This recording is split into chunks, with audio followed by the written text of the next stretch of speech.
So we've been to Sarah's garden, but one of the first parts in designing a garden is coming up with the inspiration, the ideas that you're going to need for exactly what it is you want. Places like where we are today, Paulino's Gardens, will have gardens already in place to give you some ideas, but you can also look through all sorts of magazines and books to come up with exactly what it is that you want to achieve in your garden. Now with Sarah's garden, you've seen the aspen and the fir trees, the spruces, that sort of thing. And she's got a fairly contemporary, modern-looking house. So an old-fashioned cottage garden just wouldn't fit. What we're going to do for Sarah is a mountain garden, a modern mountain garden. A modern mountain garden, and one of the first things we're going to have to do is, like this garden, is take into consideration the sun that we have to work with as well as the water. And we have a plan. We know we've measured the square footage, we've drawn in the lines where we want to plant things, and we know the scale of the whole area. And that's really important in choosing your plants. You want to choose plants, we've got to choose plants for full shade, for part shade, and for full sun. And plants that are small enough that won't overgrow the area and be a problem with the driveway and sidewalks, which means plants that stay small. And plants that look good year-round, because this is the front yard, and she wants her house to look good spring, summer, fall, and winter. We've measured the entire garden. We know exactly how much space we have to work with. Now it's time to choose the right plants for the right place. Let's go shopping.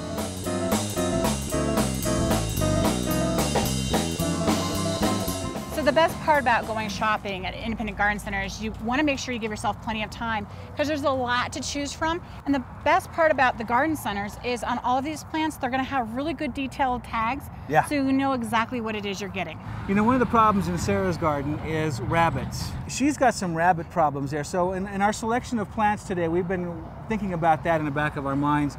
Some of the things that we picked out today are things like creeping phlox that give nice spring color. Early spring too. Early spring, but then it's evergreen, so you have some nice color even through the winter months with the green foliage. But I see you got some bling that we're going to add to the garden as well. Yeah, well, you got to have some bling in the garden, and that is, this happens to be ice plant, one of the varieties of Plant Select called lavender ice.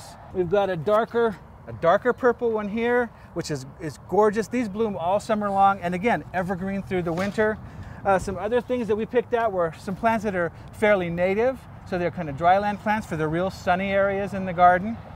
And finally, you picked out chocolate flower. Every woman needs chocolate.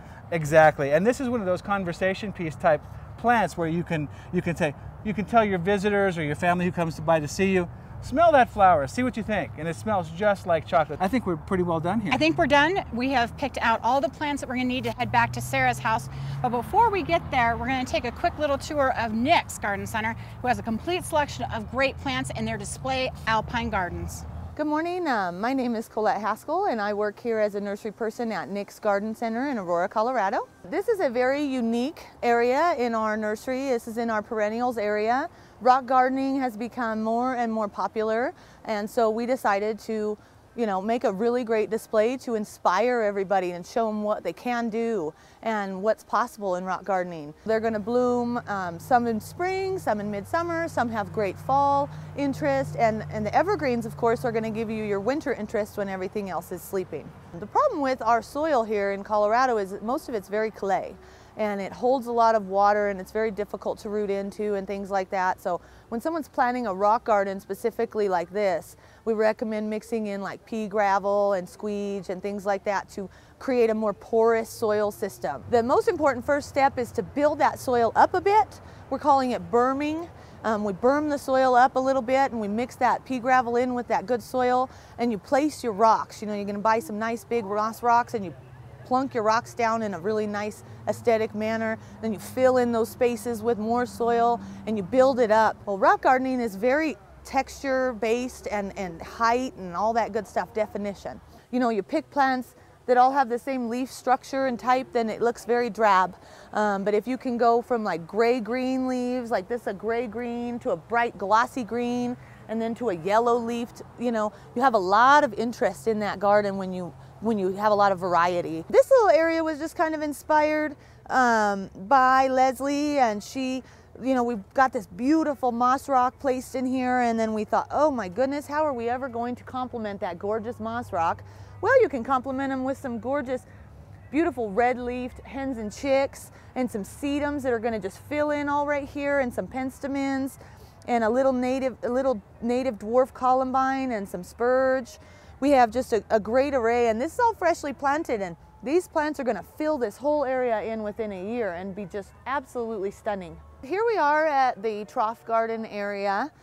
This is a new addition to the Nix family of inspiration. Trough gardening is becoming more and more popular. The plants that are used in these are typically drought tolerant, xeriscape plants, but mostly they're alpine plants. They are going to have a very low, zone so that they're able to survive the winters in these troughs. The lady who designs these has many of them that have survived many winters, and the plant material that's in here is surviving. We sell the troughs separate, or we sell them already planted. A lot of people would never try to do this themselves. People underestimate small plants. They're cool little plants, and they have really great personalities, and they are performers. Every different week of the year, you'll go out and you'll see something new going on, and you'll just be inspired by these little babies. And just because they're little doesn't mean they're not fabulous. Hi, this is Chef Mick from Tony's Markets. Today we're going to make a lovely saffron and pea risotto with shish kebabs. Don't go away.